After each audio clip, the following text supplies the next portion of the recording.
Hey YouTube, it's Chris. I recently purchased a new bag and wanted to kind of do a first impressions and kind of give you an overview of the bag.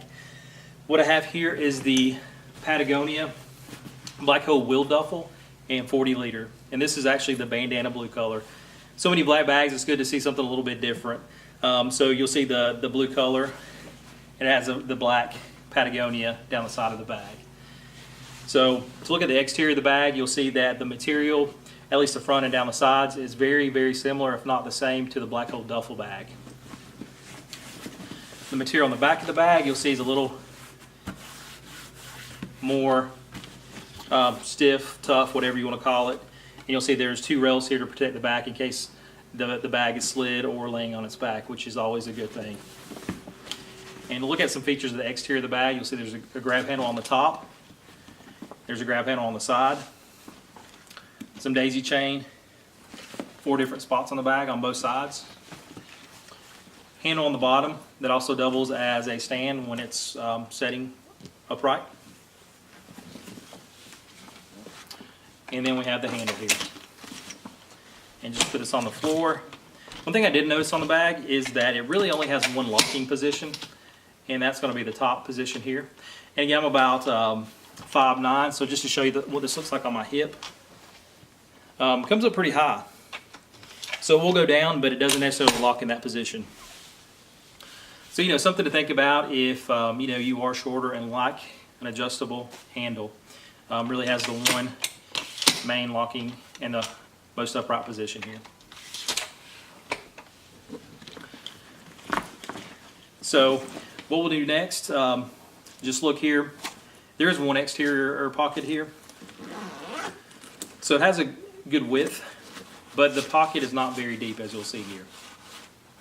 So to me, something that if you just needed a stick, have quick access, like a battery to charge your phone.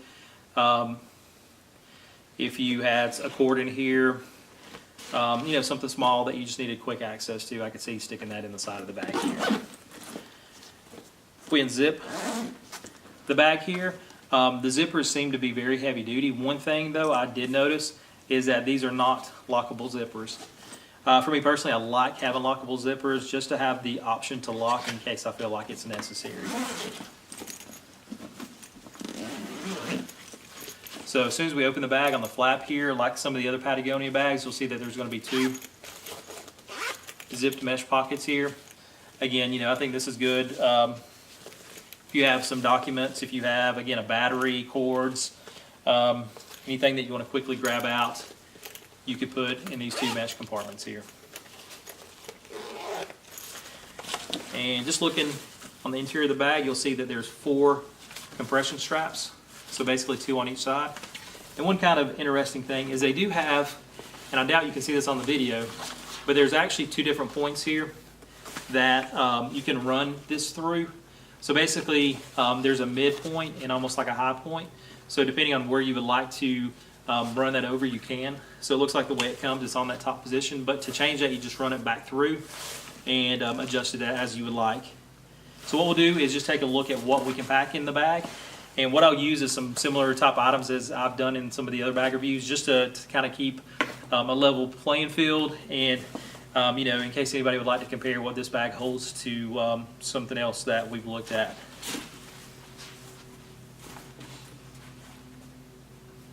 So we'll start with an Eagle Creek packing cube, and I have approximately 5 t-shirts in this bag. And on the other side, what I have is a set of long johns, so basically a top and a bottom. So we'll go ahead, start with this on the bottom of the bag. And also have a second Eagle Creek packing cube. And what I've done here, this has 4 pair of pants, and the type of pants I like to travel with is like a hiking pant. And also I think I threw another long john top in this. And what we'll do is we'll just go ahead and snap the compression straps on these.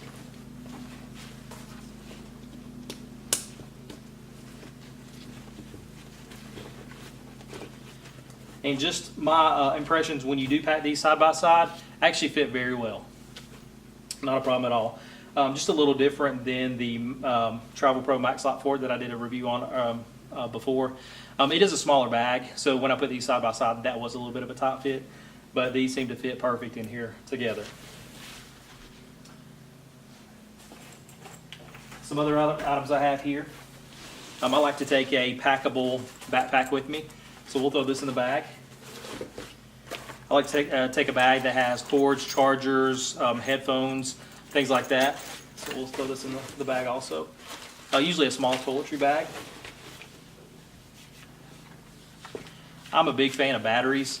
To me, this is a definite necessity for anybody who travels. So many times in the airport, you see somebody struggling to find an outlet.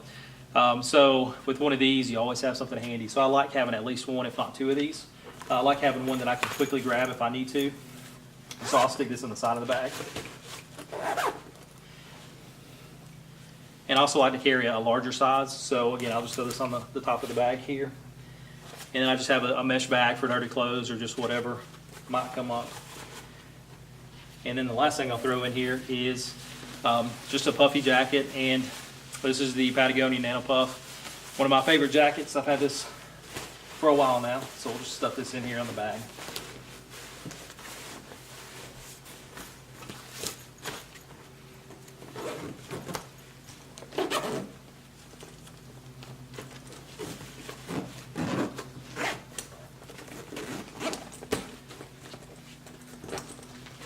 So with all that packed, this is what the bag looks like.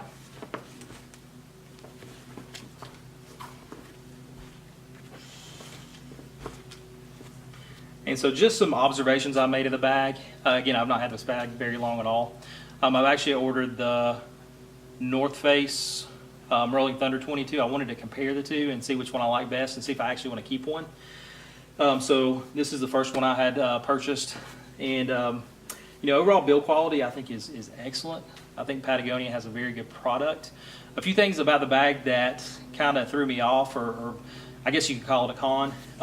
The first one being is that this opening here, you think of a traditional carry-on bag, the whole front opens up and it's easy to get stuff in. Again, not a deal breaker for me because in a way I like being able to kind of stuff my stuff in a bag.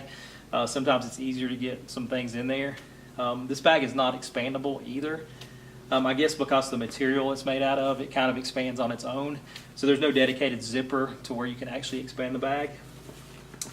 And the other thing that kind of threw me off is the handle. And unless I'm doing something incorrect, it only has the one locking position here. Most bags these days seem to have at least two different positions that you can lock the handle in. So again, are any of these deal breakers? Not at all. But the other thing about the bag, and really the biggest thing about the bag in my opinion, is the price of the bag. This bag retails for $2.99, and I know in the world of bags and luggage, $2.99 is not crazy expensive. Some bags are $500, $600, if not $1,000. But for me, it's a lot of money. I bought the Black Hole Duffel 60 liter for $90, and to me that was an awesome price. So I guess the big question is this worth it? And I think that's for each person to decide on their own. Will I keep this bag? I'm interested to see how the North Face compares with this, and what I'm going to try to do is make a video side by side to at least show what the bags look like next to each other. We'll do a review on the bag also. But out of the two, I also want to say, hey, based on my opinion, this is what I would purchase. Just interested to see the two side by side. But again, $2.99 is a lot of money. I do have the Max Lot Pro here. Max Lot 4 from Travel Pro. The bag is a little bit smaller than the Patagonia, but I think when I purchased the Travel Pro, it was probably around $80 or $90. So is the Patagonia worth an extra $200? That's a big question, and I think again it's for each person to answer on their own. But as far as quality, will the bag last? To me, my initial impression would be, oh yes, it would. If I'm comparing this and the Black Hole Duffel, which the Black Hole Duffel is probably my favorite current travel bag. if I have to choose between the two, the black hole duffel, I would definitely choose. I do know some people love the wheeled carry-on, which is 100% fine. But to me, when I travel, I want to maximize my space as much as I possibly can. That's why I love the duffel bag. But again, you know, if you do have heavier items, the wheeled carry-on would be the way to go. Thanks again for watching. I hope you find these reviews helpful, and I hope to bring some more. So thanks so much for watching.